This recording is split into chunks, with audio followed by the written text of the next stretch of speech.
Bible insight question answer സെഷനിന്റെ ഈ പുതിയ എപ്പിസോഡിലെ എല്ലാ മാന്യ പ്രേക്ഷകർക്കും യേശുക്രിസ്തുവിന്റെ ധന്യനാമത്തിൽ എന്റെ സ്നേഹ വന്ദനം.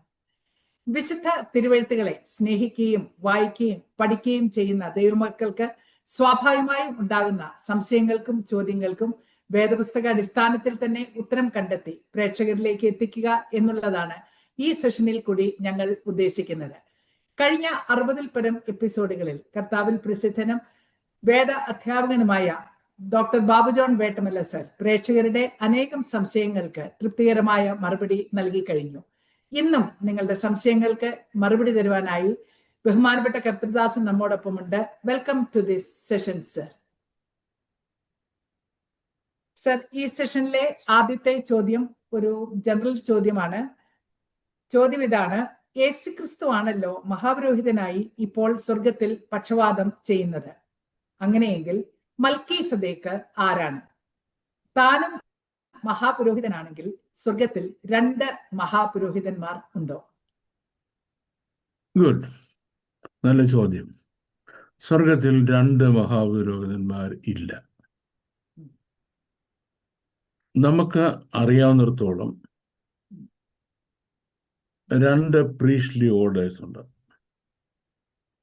പ്രീസ്റ്റ്ലി ഓർഡർ, ആദ്യത്തെ പ്രീസ്റ്റ്ലി ഓർഡർ മൽക്കീസദേക്കിന്റെ പ്രീസ്റ്റ്ലി ഓർഡറാണ്. മൽക്കീസദേക്ക് സ്വർഗത്തിലെ ആലയത്തിലെ പുരോഹിതനാണ്.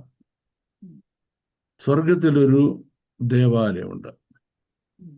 ആ ദേവാലയത്തിന്റെ പ്രതിബിംബമാണ്, അതിൻ്റെ ഒരു പ്രോട്ടോടൈപ്പാണ്, അല്ലെങ്കിൽ അതിൻ്റെ ഒരു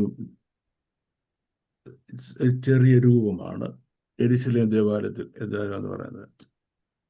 അതുപോലെ ഈ സമാഗമന കൂടാരവും.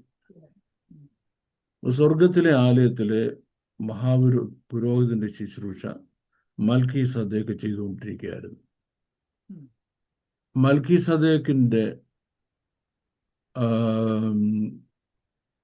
ശുശ്രൂഷയുടെ പ്രത്യേകത, തനിക്ക് ജീവാരംഭവും ജീവാവസാനവും ഇല്ല. ദൈവപുത്രനോട് തുല്യമായി ഇറ്റേണലി ജീവിക്കുക. പൗരോഹിത്യം മാറണമെങ്കിൽ പുരോഹിതൻ മരിക്കണം. അപ്പൊ മൽക്കീസദേക്ക് മരിക്കുന്നില്ല. അതുകൊണ്ട് മൽക്കീസദേക്കിന്റെ പൗരോഹിത്യം നീക്കം വരാത്ത പൗരോഹിത്യമാണ്. എന്നാൽ ഭൂമിയിൽ മൽക്കീസദേക്ക് ഈ ദൈവത്തെ ആരാധിക്കുന്നതിന് വേണ്ടി അതാത് സ്ഥലങ്ങൾ പ്രത്യക്ഷപ്പെട്ട മനുഷ്യനെ അതിനുവേണ്ടി ഒരുക്കുമായിരുന്നു. അതിൻ്റെ ഒരു ഉദാഹരണമാണ് മോശയുടെ അമ്മായിപ്പൻ യിത്രോവ്. മിദ്യാനിലെ പുരോഹിതനായിരുന്നു. യെസ്, നൗ ക്വസ്റ്റ്യൻ, ഏത് ദൈവത്തിന്റെ പുരോഹിതനായിരുന്നു?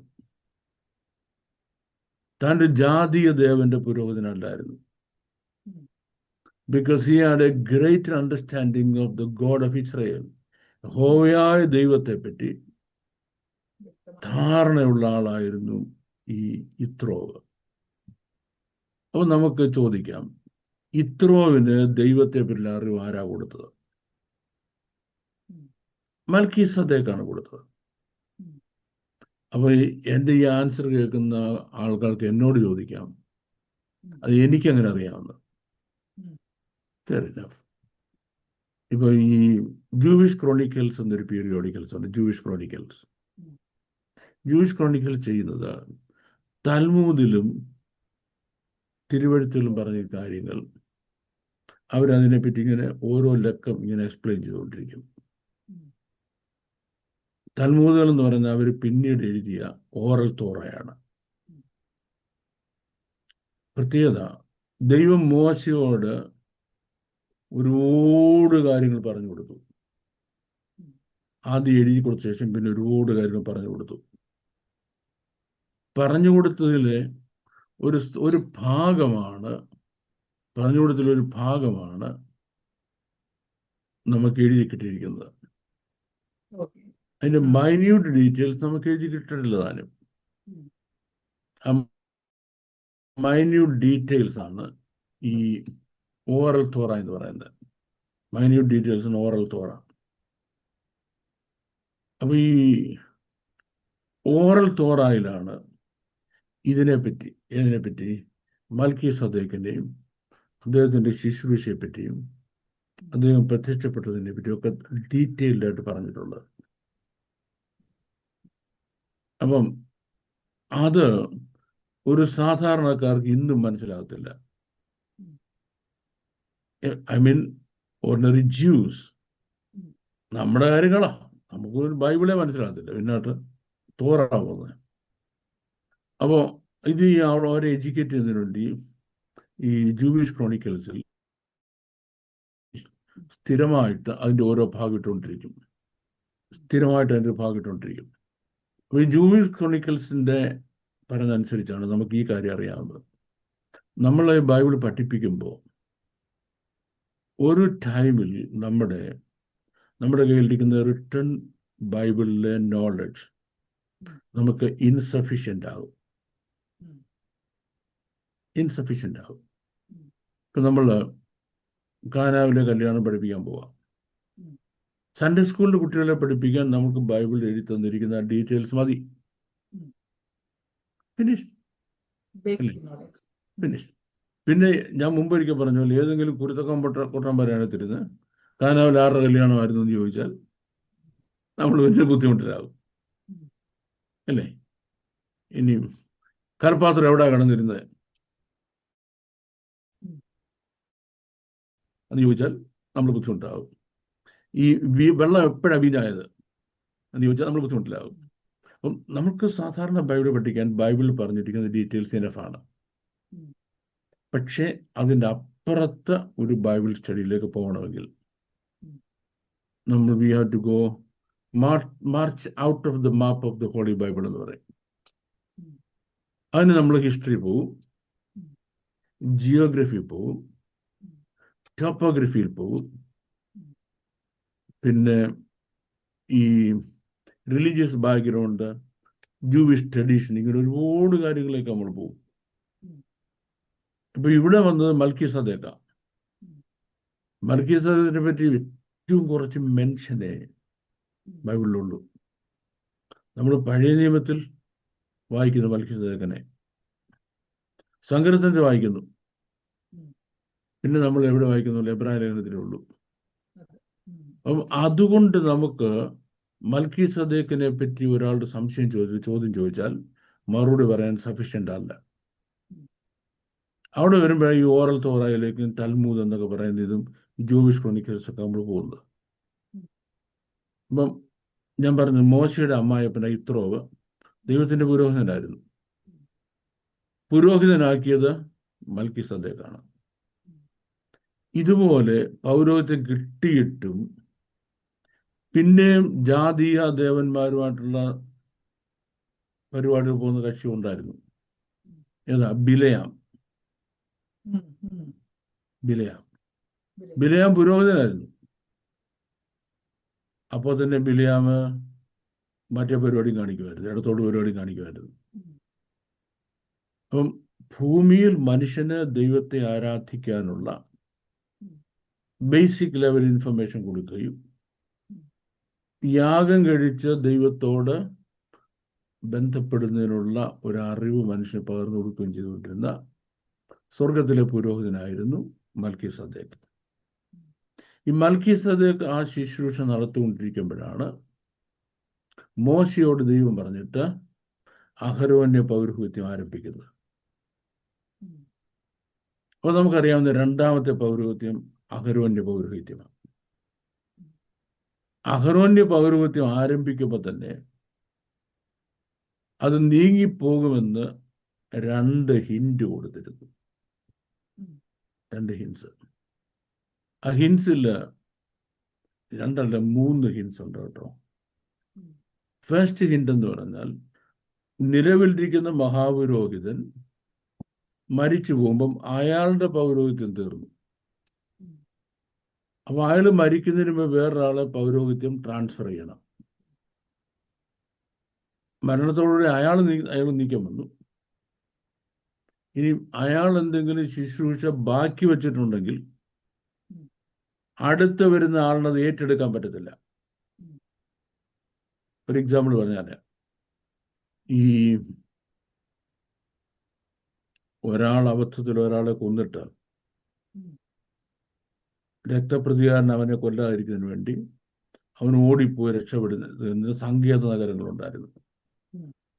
ഈ സങ്കേത നഗരങ്ങളിൽ പോകുമ്പോൾ വിളിച്ചുകൊണ്ട് അവിടുന്ന് മഹാപുരോഹിതനെ വിളിച്ചുകൊണ്ട്, അയ്യോ രക്ഷിക്കണേ എന്ന് പറഞ്ഞ വാതിൽ തുറന്നെടുത്ത് ഇവനെ അകത്ത് കയറ്റും. ഇവനെ അവിടെ കയറി കഴിഞ്ഞാൽ അവൻ സേഫ് ആണല്ലോ. ഇനി ഇവന്റെ കേസ് എടുക്കും. കേസ് എടുത്ത് ന്യായം വിധിച്ചിട്ട് ഇവനല്ലാരും തെറ്റുകാരൻ, ഇവൻ അബദ്ധത്തിൽ മറ്റവനെ കൊന്നുപോയതാണ് എന്നറിയുമ്പോൾ മഹാപുരോഹിതൻ ന്യായം വിധിച്ച് ഇവനെ റിലീസ് ചെയ്യും. അപ്പൊ ഇവൻ ഈ അകത്ത് കയറി കഴിഞ്ഞാൽ പിന്നെ അവന്റെ പ്രാർത്ഥന മുഴുവനും ഇവന്റെ കേസ് എടുക്കുന്നതിന് മുമ്പ് ഈ മഹാപുരോഹിതൻ മരിക്കരുതെന്നാ. ഈ മഹാപുരോഹിതൻ മരിച്ചുപോയി, ഇവന്റെ കേസ് എടുത്തിട്ടില്ല. ഇവന്റെ കേസ് എടുക്കുന്നതിന് മുമ്പേ ഈ മഹാപുരോഹിതൻ മരിച്ചു പോയാൽ സംഭവിക്കുന്നത് എന്നറിയാമോ? ഇവന് ഈ അടുത്ത പൗരോഹിതന്റെ കേസ് എടുത്തോ എന്ന് പറഞ്ഞാൽ അത് കിടക്കാൻ ഒക്കത്തില്ല. ഔട്ട്. ഇവൻ അതുവരെ ഔട്ടായി, ഒന്നും ചെയ്യാൻ പറ്റത്തില്ല. അവൻ ഔട്ടായി പോയി. അപ്പം അടുത്ത മഹാപുരോഹിതൻ വന്നിട്ട് ഇവന് വേണ്ടി കേസ് വാദിക്കാൻ പറ്റത്തില്ല. അത് ഈ അഹരോന്യ പൗരോഹിത്യത്തിന്റെ ഒരു ബലഹീനതയാണ്. ഒരുപാട് ബലഹീനതയുണ്ട് അഹരോന്യ പൗരോഹിത്യത്തിന്. അടുത്തത്, ഈ നിലവിൽ എക്സിസ്റ്റിംഗ് മഹാപുരോഹിതൻ അയാൾ സ്വന്തമായിട്ട് അയാളുടെ സ്ഥാനവസ്ത്രം വലിച്ചു കയറരുത്, മുടി വലിച്ചു പറിക്കരുത്. അങ്ങനെ എങ്ങാനും ചെയ്താൽ അയാളുടെ പൗരോഹിത്യം ഈസ് ലോസ്റ്റ്, ഫിനിഷ്.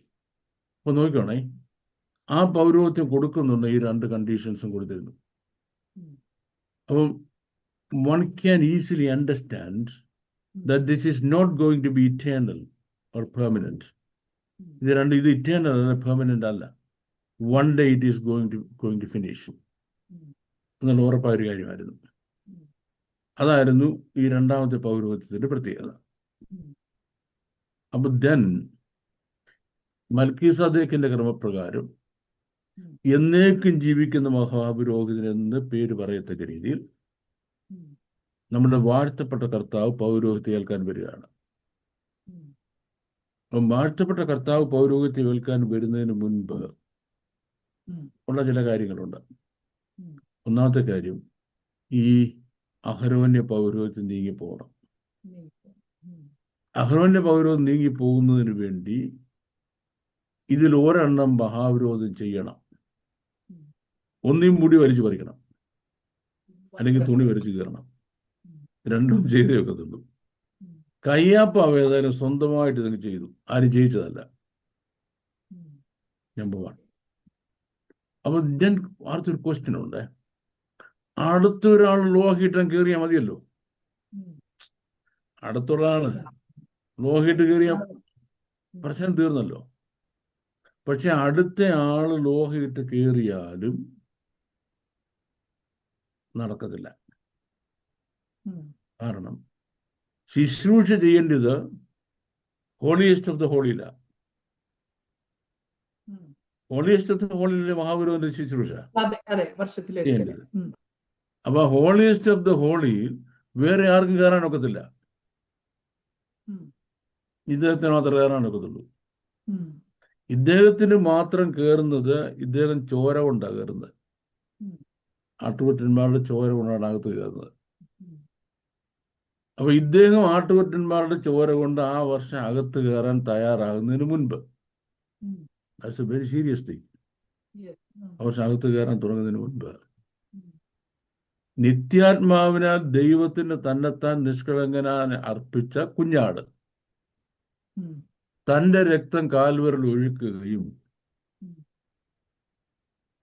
ആ ചോര കൊണ്ട് താൻ തന്നെ ഉയരത്തിലോട്ട് കയറി പോവുക.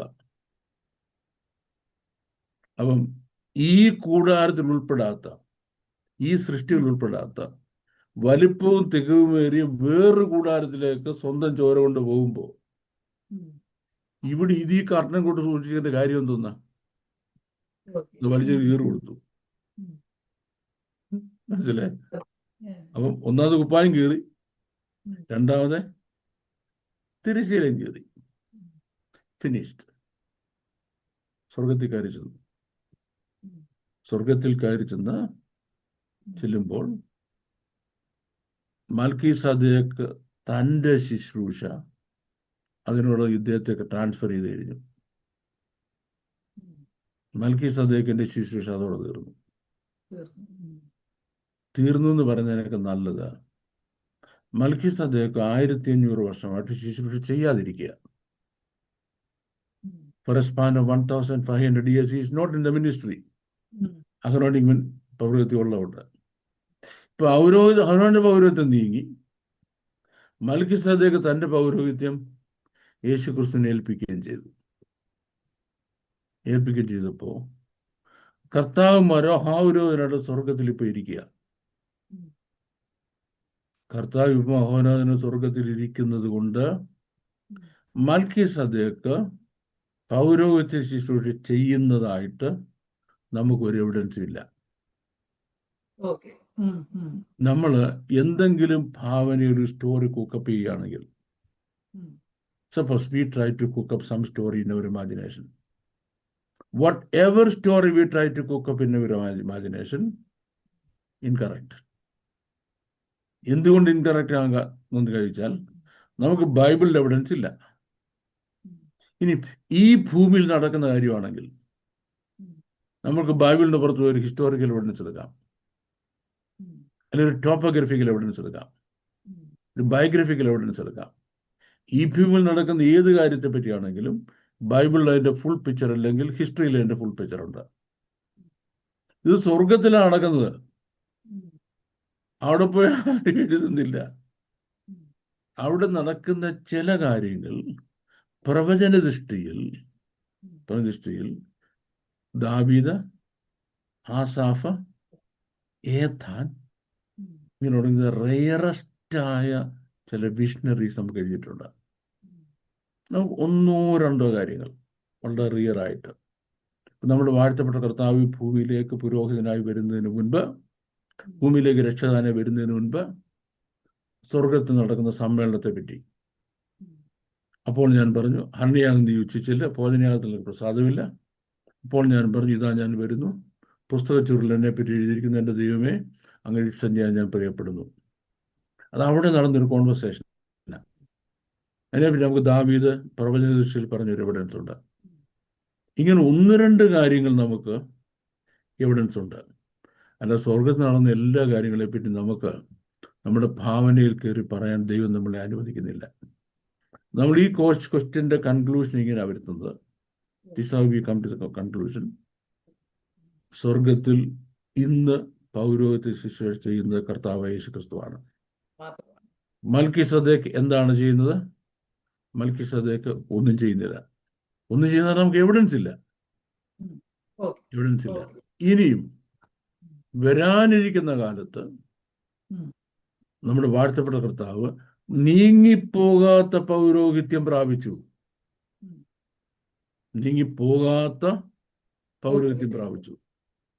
അപ്പം കർത്താവ് രാജാവായിട്ട് ഭൂമി വരുമ്പോൾ താൻ രാജാവും പുരോഹിതനുമാണ്. യെരൂശലേം ദേവാലയം പുതുക്കിയിട്ട് താൻ അതിൽ രാജാവും പുരോഹിതനുമായിരിക്കുമെന്ന. അപ്പോഴും മൽക്കീസദേക്കിന് ശുശ്രൂഷയില്ല. പോയിന്റ്. നമുക്ക് അത്രയും അസ്യൂം ചെയ്യാൻ ഇപ്പോൾ നമുക്ക് പ്രമാണമുള്ളൂ. നമുക്ക് അക്വയറിങ് ചെയ്തിട്ട് നോളജ് ലിമിറ്റ് അതാ. അതിനപ്പുറം ഒരു നോളജ് നമുക്ക് ഇല്ലതാനും പറയേണ്ട ആവശ്യമില്ല. Okay, thank you. Answer is clear. ഞാൻ കയ്യഫാവ് തന്റെ പൗരോഹിത്യ വസ്ത്രം കീറിക്കളഞ്ഞില്ലായിരുന്നെങ്കിൽ പിന്നെയും അത് കണ്ടിന്യൂ ആകുമായിരുന്നല്ലോ. അത് അദ്ദേഹം മനഃപൂർവ്വം അതോ ദൈവഹിത പ്രകാരം ചെയ്തതാണോ? എങ്ങനെയാ അത്? നമുക്ക് ചില കാര്യങ്ങൾക്ക് ഈ പോർട്ടൻസ് എന്ന് പറയാമേ. അവർക്ക് അറിയത്തില്ല അവരെന്തുകൊണ്ടാണ് ചെയ്യുന്നത്. ഓക്കെ. ബട്ട് അവര് ഒരു ഒരു എക്സ്റ്റേണൽ ഫോഴ്സിന് വിധേയമായി അവരറിയാതെ ചെയ്യുക. അതായത് ഒരു പ്രൊഫസി ഫുൾഫിൽഡ് ആകുക. ഒരു പ്രൊഫസി ഫുൾഫിൽഡ് ആകുക അവരറിയാതെ. ഇപ്പം താൻ ഈ സ്ഥാനവസ്ത്രം കീറിക്കഴിഞ്ഞാൽ പൗരോഹിത്യം നീങ്ങിപ്പോകുന്ന ഇദ്ദേഹത്തിന് അറിയാമോ? നല്ലപോലെ അറിയാം. കയ്യാപ്പാമന്. പിന്നെ എന്തിനാ ചെയ്തത്? എന്നോട് എൻ്റെ ഒരു ഒരു ഒരു ഒരു പിന്നെ എൻ്റെ ഒരു മനസ്സിലാക്കലാണത്. ഞാൻ സാധാരണ ഞാൻ മനസ്സിലാക്കിയിരിക്കുന്നതെന്ന് പറഞ്ഞ് പഠിപ്പിക്കാറില്ല. അതുകൊണ്ട് മറ്റുള്ളവർ അങ്ങനെ മനസ്സിലാക്കണമെന്ന് എനിക്കൊരു നിർബന്ധമില്ല. ഇവിടെ നോക്കിക്കോണേ, ഇയാളൊരു ചോദ്യം ചോദിച്ചു, കർത്താവ് മിണ്ടുന്നില്ല. ഇയാളങ്ങ് ചോദിക്കുക, ഇവനോട് എന്തും മറുപടി പറയുന്നു. കർത്താവ് മിണ്ടിയില്ല. ഇവയ്യൽ ശരിക്കും കർത്താവിനെ ചൊടിപ്പിച്ചു.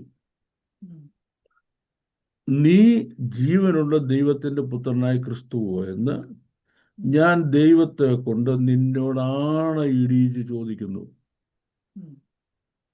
ദൈവത്തെ കൊണ്ട് ആണയിട്ട് ചോദിച്ചാൽ ഒരു യഹൂദന് പിന്നെ മറുപടി പറയാതിരിക്കാൻ യാതൊരു മാർഗമില്ല. ഒറ്റ ചോദ്യമേ ഉള്ളൂ. ചോദ്യത്തിന് 3 മറുപടി അടിച്ചം കൊടുത്തു. ഒന്ന്, യെസ് ഐ ആം. അത് പിതാവായ ദൈവത്തിന്റെ സംസാര രീതിയാണ്. Yes I am. പുസ്തകത്തിൽ പറഞ്ഞേക്കുന്നു. യെസ്. രണ്ടാമത്, ഇനി ദൈവോത്രൻ മഹിമാസനത്തിന്റെ വലതുഭാഗത്തിരിക്കുന്നതും,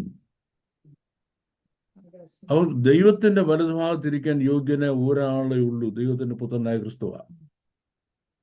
കർത്താവിനോട് ഞാൻ നിന്റെ ശത്രുക്കളെ നിന്റെ പാതപീഠമാക്കണം, നീ എന്റെ വലതുഭാഗത്തിരിക്കുക. രണ്ടാമത്തെ മറുപടി. മൂന്നാമത്, ആകാശമേഘങ്ങളെ വാഹനമാക്കി വരുന്നത് നീ കാണും. അത് ആദ്യത്തെ പ്രവചനമാണ് ഹാനോക്കിന്റെ. ഇതാ കർത്താവ് 1000 വിശുദ്ധന്മാരെ ഭക്തികെട്ട ലോകത്തെ ന്യായവിധിക്കാൻ വരുന്നു എന്നുള്ളത്. അപ്പം ഈ 3 മറുപടി ഒരു ഒറ്റ ചോദ്യത്തിനങ്ങ് പറഞ്ഞപ്പോൾ ഇവന്റെ അകമാള് വെട്ടിപ്പോയി.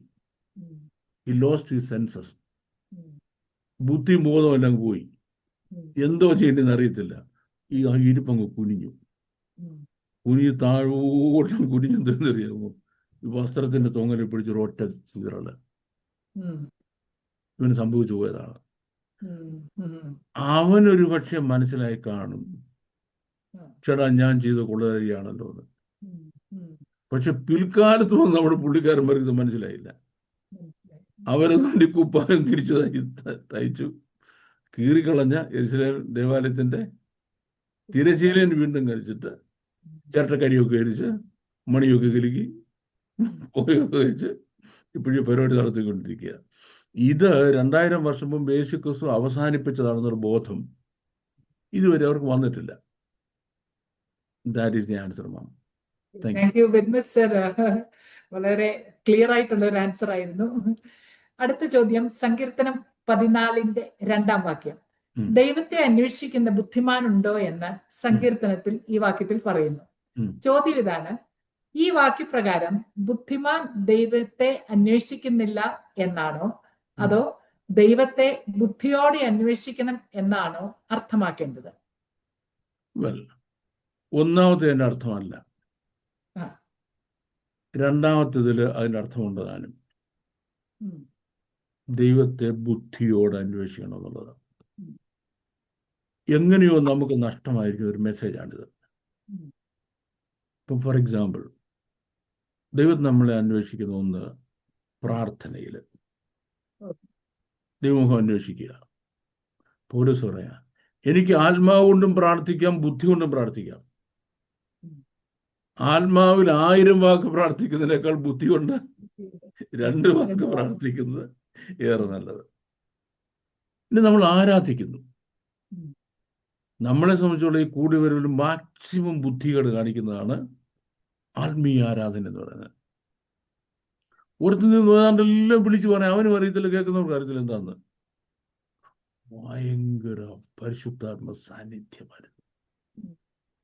വേറൊരാൾ കുറേ വെളിവേട് പ്രസംഗമെന്ന് പറഞ്ഞു.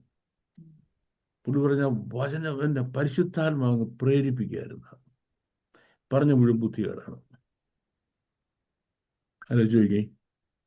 അപ്പം what is the basic need, basic requirement or preparation for worshipping God? ദൈവത്തെ ആരാധിക്കണമെന്നുണ്ടെങ്കിൽ അതിൻ്റെ ഫസ്റ്റ് റിക്വയർമെന്റ്, സഹോദരന്മാരെ, ഞാൻ ദൈവത്തിന്റെ മനസ്സിൽ ഓർപ്പിച്ച് നിങ്ങളെ പ്രബോധിപ്പിക്കുന്നത്, നിങ്ങൾ ബുദ്ധിയുള്ള ആരാധനയായി. ബുദ്ധിയുടെ ആരാധനയാണോ?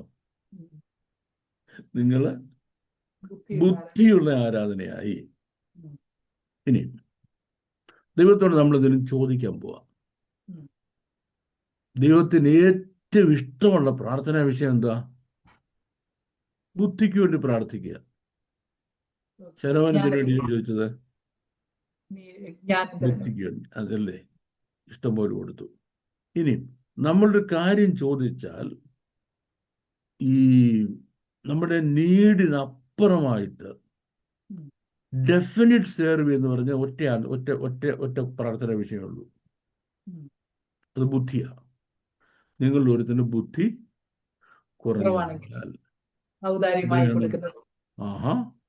അപ്പൊ അവൻ എത്ര കാര്യത്തിന് ബുദ്ധി ചോദിച്ചോ അതിനേക്കാട്ടിൽ ഔദാര്യമായിട്ട് കൊടുക്കുന്നു, അല്ലേ? അപ്പൊ റീസൺ എന്തുവാ? What is a reason? ഈ ബുദ്ധി എന്നുള്ളത് ദൈവത്തെ ഇത്രയും പ്രസാദിപ്പിക്കാൻ കാരണം, ഗോഡ് ഹിംസെൽഫ് ഈസ് വിസ്ഡം. രണ്ട്, God created everything in his wisdom. ജ്ഞാനത്താൽ അവൻ ആകാശത്തെ ഉളവാക്കി. ജ്ഞാനത്താൽ ആകാശത്തെ ഉളവാക്കി, അല്ലേ? മനുഷ്യനെ രക്ഷിക്കുന്നതിനുള്ള ദൈവത്തിന്റെ സ്കീം ജ്ഞാനമായിരുന്നു. നീതിമാനായ എൻ്റെ ദാസൻ തൻ്റെ പരിജ്ഞാനത്താൽ അനേകർ നീതീകരിക്കും. തൻ്റെ ശക്തി കൊണ്ടല്ല, അഭിഷേകം കൊണ്ടല്ല, പിന്നെ തൻ്റെ പരിജ്ഞാനത്താൽ. The most repeated commandment in the Bible. Get wisdom. With all you're getting, get wisdom. പരിജ്ഞാനം പ്രാപിക്കുക, ജ്ഞാനം പ്രാപിക്കുക എന്നുള്ളതാണ് ബൈബിളിലെ ഏറ്റവും റിപ്പീറ്റഡ് ആയ കമാൻഡ്മെന്റ്. അപ്പൊ നമുക്ക് ഇത്തരം കാര്യങ്ങൾ എടുത്താൽ, ഈ ഒരാൾക്ക് ദൈവത്തെ അന്വേഷിക്കാൻ കഴിയണമെങ്കിൽ അവൻ ബുദ്ധിമാനായിരിക്കണം. ദൈവത്തെ വാസ്തവമായി അന്വേഷിക്കുന്നവനെ ദൈവം ബുദ്ധിമാനായിട്ടാണ് കാണുന്നത്. ദൈവത്തെ വാസ്തവമായി അന്വേഷിക്കുന്നതിന് ദൈവം ബുദ്ധിമാനായിട്ടാണ് കാണുന്നത്. അപ്പം നമ്മുടെ എൻ്റെ ഈ സിസ്റ്റമാറ്റിക് ബൈബിൾ സ്റ്റഡി, അതുപോലെ ക്രിസ്ത്യൻസ് എലീറ്റ്, ക്രിസ്ത്യൻസിന് എല്ലാ വർഷവും ക്യാമ്പ് സംഘടിപ്പിക്കുക. എന്തിന്? Wisdom camp. How to get God's wisdom in your everyday life. നിന്റെ എവരിഡേ ലൈഫിൽ നിനക്ക് എങ്ങനെ വിവരം ഉണ്ടാകാം, ബുദ്ധി ഉണ്ടാകാം എന്ന വിഷയത്തെ പറ്റി ക്യാമ്പ് സംഘടിപ്പിക്കുക. എന്തിനാ നമ്മൾ ആ വിഷയത്തെ പറ്റി ക്യാമ്പ് സംഘടിപ്പിക്കുന്നത്? ഒരുപാട് അഭിഷേകം, ഒരുപാട് പ്രാർത്ഥന, ഒരുപാട് ആത്മനിറവ്, ഒരുപാട് തീഷ്ണത, ദൈവസ്നേഹം കർത്താവിനോട് കൊടുക്കുക. ഇതിലെല്ലാം 100% സക്സസ്ഫുൾ ആയ ആളുകൾ പരാജയപ്പെട്ടു പോയ ഒറ്റ പോയിന്റ് അവർക്ക് ബുദ്ധിയില്ലാത്ത സമയത്തായിരുന്നു. ദൈവജനം നശിച്ചു പോകാൻ ഒറ്റ റീസണേ ഉള്ളൂ, അഭിഷേകത്തിന്റെ കുറവല്ല. പാസ്റ്റർ മോനെ നീ പ്രാർത്ഥിക്കുക, നിന്റെ പ്രാർത്ഥനാ കുറവ് കൊണ്ടാണ്. കുഞ്ഞെ നീ പ്രാർത്ഥിക്കട, സഹോദരി പ്രാർത്ഥിക്കുക, സഹോദര പ്രാർത്ഥിക്കുക, നിന്റെ പ്രാർത്ഥനയുടെ കുറവുണ്ടാ. പ്രാർത്ഥിക്കരുതെന്ന് ഞാൻ പറയത്തില്ല, പ്രാർത്ഥന കുറയണമെന്ന് ഞാൻ പറയുന്നില്ല. പക്ഷെ നിനക്ക് വിവരമില്ലാത്തടത്തോളം കാലം നിന്റെ പ്രശ്നം പരിഹരിക്കപ്പെടാൻ പോകുന്നില്ല. Because the need of the hour it get wisdom. The need of the hour it get wisdom. എത്രയോ പേരുടെ ലൈഫ് തല്ലിപ്പൊളിഞ്ഞ് നാശമായിട്ട് എന്നോട് പറയും, പാസ്റ്റർ എനിക്ക് വേണ്ടി പ്രാർത്ഥിക്കും. ഞാൻ പ്രാർത്ഥിക്കത്തില്ല. ഞാൻ പ്രാർത്ഥിച്ച നിന്റെ ഈ വിഷയം നടക്കാൻ പോകുന്നില്ലെന്നേ. നിന്റെ ജീവിതം കുളമാകാൻ കയറി നിനക്ക് വിവരമില്ലാത്തതുകൊണ്ടാ, അല്ലേ? അപ്പൊ നിനക്ക് വിവരം ഉണ്ടാകാൻ എന്തുണ്ട് മാർഗം? ഒന്ന് നീ അതിനെപ്പറ്റി ആലോചിക്കുക.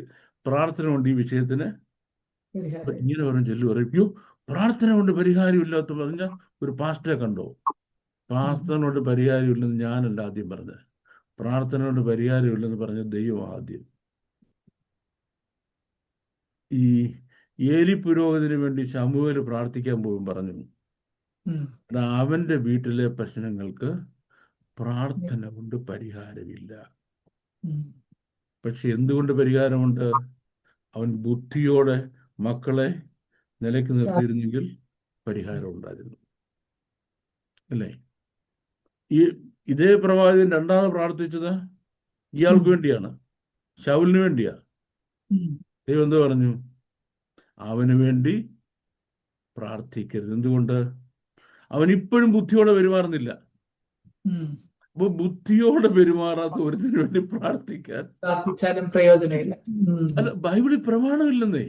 എടാ, ഈ വിവരദോഷിക്ക് വേണ്ടി പ്രാർത്ഥിക്കാൻ ബൈബിൾ എവിടെ പ്രമാണം?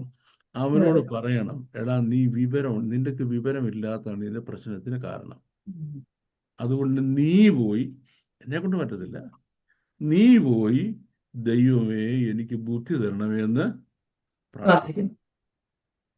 That is the last thing we will pray for. Wisdom is the last thing we pray for. We pray for everything else. A person who really seeking God, a real seeker of God is a wise man. And a relentless seeker of God will always be wise. ശരിയായ ദൈവ അന്വേഷി ബുദ്ധിമാനായിരിക്കും. ഇനി ബൈബിളിലെ ദൈവത്തെ ബുദ്ധിമാന് മാത്രമേ മനസ്സിലാകത്തുള്ളൂ. അതുകൊണ്ട് ദൈവം അവന്റെ ബുദ്ധിയെ തുറന്ന് ദൈവത്തെ മനസ്സിലാക്കാൻ അവനെ സഹായിക്കും. That's my answer. Thank you very much sir. ഒരു ചോദ്യം കൂടെ ചോദിക്കുന്നു. ഫാസ്റ്റ് ആയിട്ട് ഒരു നമുക്ക് എടുക്കാം. യെസ്. അടുത്ത ചോദ്യം റോമാലേഖനം 8-ാം അധ്യായം 13-ാം വാക്യത്തെ ആസ്പദമാക്കിയിട്ടുള്ളതാണ്. വാക്യത്തിൽ ഇങ്ങനെ പറയുന്നു, നിങ്ങൾ ജഡത്തെ അനുസരിച്ച് ജീവിക്കുന്നു എങ്കിൽ മരിക്കും നിശ്ചയം. ആത്മാവിനാൽ ശരീരത്തിന്റെ പ്രവൃത്തികളെ മരിപ്പിക്കുന്നു എങ്കിലോ നിങ്ങൾ ജീവിക്കും. ചോദ്യകർത്താവിന്റെ ചോദ്യം ഇതാണ്, ജഡത്തെ അനുസരിച്ച് ജീവിക്കുന്നു എങ്കിൽ മരിക്കും എന്നതുകൊണ്ട് നിത്യത നഷ്ടമാകും എന്നാണോ, തേജസ്കരണം നടക്കുകയില്ല എന്നതാണോ മനസ്സിലാക്കേണ്ടത്? Romans chapter 8 verse 13. ഈ റോമാലേഖനം 8-ാം അധ്യായം ഭയങ്കര കുഴപ്പം ചാപ്റ്ററാണ്. ഒന്നാമത്തെ കാര്യം, സായിപ്പുമാർക്കിട്ട് വേല വെക്കുന്ന ഒരു ചാപ്റ്ററാണിത്. മനസ്സിലായി? സായിപ്പിന്റെ വേല വെക്കുക. ഇത് കാരണം സായിപ്പിന് ഈ ചാപ്റ്റർ ഭയങ്കര ദേഷ്യമാണ്. ഒന്നാമത് റോമാലേഖനം 8-ാം അധ്യായം 1-ാം വാക്യം തുടങ്ങുന്നത്, ഒന്ന് ബൈബിൾ കയ്യിലിട്ടുണ്ടോ? ഒന്ന് 8-ാം അധ്യായത്തിന് 1-ാം വാക്യം തുടങ്ങുന്നത്.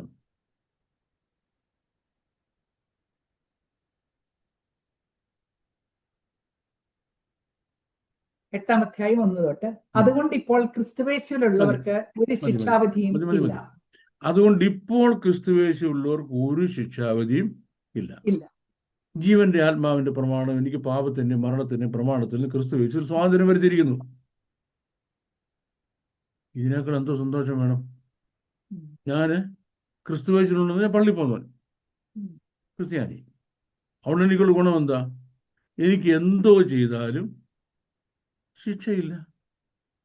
കള്ളുകുടിക്കാം, മോഷ്ടിക്കാം, വ്യഭിചരിക്കാം, തോന്നിയ പോലെ നടക്കാം. ഇപ്പോൾ ക്രിസ്തുവേശുവിലുണ്ട് എന്നുള്ളതുകൊണ്ട് ഒരു ശിക്ഷാവിധിയും ഇല്ല. അപ്പോസ്തലനായ പൗലോസ് അങ്ങനെ എഴുതുമോ? എഴുതത്തില്ല.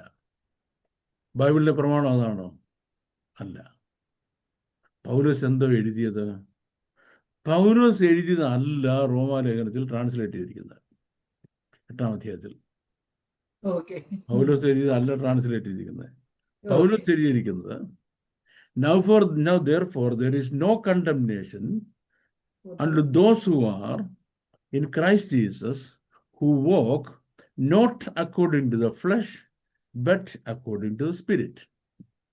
മലയാളത്തിൽ, ജഡത്തെ അനുസരിക്കാതെ ആത്മാവിനെ അനുസരിച്ച് നടക്കുന്നവരായി ഇപ്പോൾ ക്രിസ്തുവേശുവിലുള്ളവർ. അവർക്ക് ശിക്ഷാവിധിയില്ലെന്ന. ഇപ്പോൾ ക്രിസ്തുവേശുവിലുള്ള ചിലർ രണ്ട് രീതിയിൽ ജീവിക്കുന്നു. ഒരു കൂട്ടർ എങ്ങനെ ജീവിക്കുന്നു? ജഡത്തെ അനുസരിച്ച് ജീവിക്കുന്നു. മറ്റേ അവരോ ആത്മാവിനെ അനുസരിച്ച് ജീവിക്കുന്നു. രണ്ടും ക്രിസ്തുവേശുവിലുള്ളവരാണെന്നാണ് പറയുന്നത്. അതിൽ രണ്ടാമത്തെ കാറ്റഗറി ഉണ്ടല്ലോ, ഏതാ? ജഡത്തെ അനുസരിക്കാതെ ആത്മാവിനെ ജീവിക്കുന്നവർക്ക്, അവർക്കാണ് ശിക്ഷാവിധി ഇല്ലാത്തത്. അപ്പൊ ഇംഗ്ലണ്ടിലെ സാഹിബിന് ജഡത്തിന്റെ വഴി പോവുകയും വേണം, ക്രിസ്ത്യാനിയായിട്ട് ഇരിക്കുകയും വേണം. എന്തായാലും മാർഗം ഇത്രയേ ഉള്ളൂ. പൗലോസ് എഴുതിയ ഒരു ഭാഗം അങ്ങ് കത്രിയെടുത്തും കട്ട് ചെയ്തേക്കുക. പാവം മലയാളികൾ സാഹിബിനെ കാണുമ്പോൾ കവാത്ത് പറക്കും. നമ്മൾ പോലും ഇത് മനസ്സിലാക്കിയോ? നമ്മൾ മനസ്സിലാക്കിയില്ല. അതിനുശേഷം നിങ്ങൾ ജഡത്തിന്റെ പ്രവൃത്തികളെ അനുസരിച്ച് നടക്കുമെങ്കിൽ മരിക്കും. പക്ഷെങ്കിൽ ആത്മാവ് കൊണ്ട് ജഡത്തെ മരിപ്പിക്കണം. അത് അതിനേക്കാൾ മിസ്അണ്ടർസ്റ്റുഡ് ആയ വേദഭാവം. അപ്പൊ എന്ത് ചെയ്യുക? ശരീരത്തെ ഇട്ടിച്ച് അടിച്ച് പിന്നെ ഭക്ഷണം കഴിക്കത്തില്ല, ഉപവാസമാണ്. എന്റെ കർത്താവ് ചില പുള്ളിക്കാരൻ അങ്ങനെ ഉപവാസം. ഇത് എവിടെ നിന്ന് കിട്ടിയതാ? ഈ ജഡത്തെ നമ്മൾ മരിപ്പിക്കുക എന്ന് പറഞ്ഞാൽ it does not mean our physical body at all. എങ്ങനെ ആൾക്കാർ മനസ്സിലാക്കിയത്? നമ്മുടെ ഫിസിക്കൽ ബോഡിയാണ്. ഫിലിപ്പീൻസുകാരാണെങ്കിൽ അങ്ങ് അടിക്കുക, ചാട്ടവാറുണ്ടാക്കി തന്നെ അങ്ങ് അടിക്കുക. ഈ ക്രിസ്മസ് ഈസ്റ്ററിനൊക്കെ ജഡത്തെ അടിക്കുക, മരിപ്പിക്കുക. എന്തിന്? ആത്മാവിനെ ജീവിപ്പിക്കാൻ. It actually means the desires of the flesh. Difference കിട്ടണം. ഒരു പ്ലേറ്റ് ചോറും ഒരു 3-4 കൂട്ടം കറികളൊക്കെ എനിക്ക് ഉച്ചയ്ക്ക് വേണമെന്ന് പറഞ്ഞാൽ അത് എൻ്റെ നീഡ് ഓഫ് ദ ബോഡിയാണ്. ഒരു 3-4-5 പ്ലേറ്റും ഒരു 25 കറിയും കൂട്ടാനും അതിൻ്റെ കൂടെ 2 കുപ്പി കള്ളും കൂടെ വേണമെന്ന് പറഞ്ഞാൽ അത് need of the flush body അല്ല, ഡിസയർ ഓഫ് ദ ഫ്ലഷ് ആണ്. എനിക്ക് എൻ്റെ കൂടെ താമസിക്കാൻ, എൻ്റെ കാര്യം നടത്താൻ എനിക്കൊരു ഭാര്യ വേണം. അത് നീഡ് ഓഫ് ദി ബോഡിയാണ്. കാണുന്നവരുടെ എല്ലാം പറയണമെന്ന് പറഞ്ഞാലോ അത് ഡിസയർ ഓഫ് ദ ഫ്ലഷ് ആണ്. എനിക്ക് പട്ടിണിയില്ല ജീവിക്കാൻ ഉള്ള വസ്തുവകൾ വേണം. ഈ നാട് മുഴുവൻ സമ്പാദിച്ചു കൂട്ടി ഞാൻ കാരണം ദേശത്ത് ഒരു മനുഷ്യർക്കും 5 സെന്റ് വസ്തു മേടിക്കാനില്ലാത്ത ഇടവരിക എന്ന് പറഞ്ഞാലോ? KP എന്ന് പറയുന്ന നല്ലൊരു മനുഷ്യൻ ഉണ്ടായിരുന്നു. ഇങ്ങനൊരു വസ്തു മേടിക്കാൻ തുടങ്ങി. അവസാനം തിരുവല്ല താലൂക്ക് വിലക്കിട്ടു. KP വസ്തു കൊടുക്കാൻ പാടില്ല. കാരണം എന്താ? വേറെ ആർക്കും 5 സെന്റ് വസ്തു മേടിക്കാനൊക്കത്തില്ല. തിരുവല്ല എന്ന് പറയുന്ന താലൂക്കിൽ വസ്തുവിന്റെ വില ഇല്ലയോ? ഒരാൾ ഒരു സെന്റിന് 1 ലക്ഷത്തിന് വെക്കാനിരുന്ന KP 10 ലക്ഷത്തിന് മേടിക്കുക. പാവങ്ങൾക്ക് വസ്തു മേടിക്കാൻ പറ്റുമോ?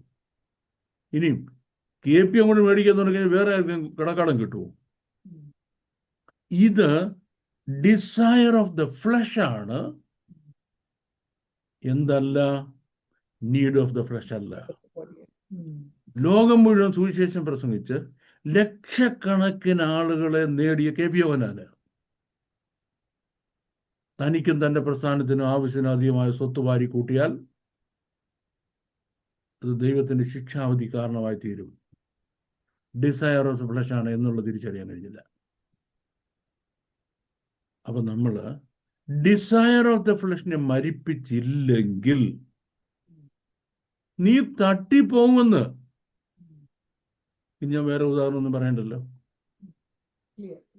നീ തട്ടിപ്പോകും. നീ കാരണം മറ്റുള്ളവർക്ക് നാട്ടിൽ ജീവിക്കാനൊക്കത്തില്ല. അത് തെറ്റാണ്. എന്റെ പൊന്നു കുഞ്ഞ്, നീ തട്ടിപ്പോവും. അത് ബൈബിളിൽ പറഞ്ഞ കാര്യമാണ്. തട്ടിപ്പോകുന്നു പറഞ്ഞാൽ നരകത്തിൽ പോകുന്നു. ഭൗതിക മരണം മാത്രമല്ല, മരിച്ചത് ചത്തുപോയി നരകത്തിൽ പോയി തീരത്തേ ഉള്ളൂ. അതാണ്. Okay, thank you ma'am. Okay, sir. Thank you very much for the well explained answers. പ്രേക്ഷകർക്ക് ഈ സെഷൻ പ്രയോജനമായി എന്ന് ഞങ്ങൾ കരുതുന്നു. തുടർന്നും നിങ്ങളുടെ സംശയങ്ങളും ചോദ്യങ്ങളും സ്ക്രീനിൽ കാണുന്ന നമ്പറിൽ വോയിസ് മെസ്സേജ് ആയിട്ടോ ടെക്സ്റ്റ് മെസ്സേജ് ആയിട്ടോ അയക്കാവുന്നതാണ്. നിങ്ങളുടെ ചോദ്യങ്ങളെ ഞങ്ങൾ വളരെ വിലയേറിയതായി കാണുന്നു. അതിന്റെ തക്ക സമയത്ത് അതിനുള്ള മറുപടി ബാബു സർ ഈ പ്ലാറ്റ്ഫോമിൽ കൂടെ നൽകുന്നതായിരിക്കും. May God bless you all. Thank you once again. Thank you very much. See you, Mom. Bye.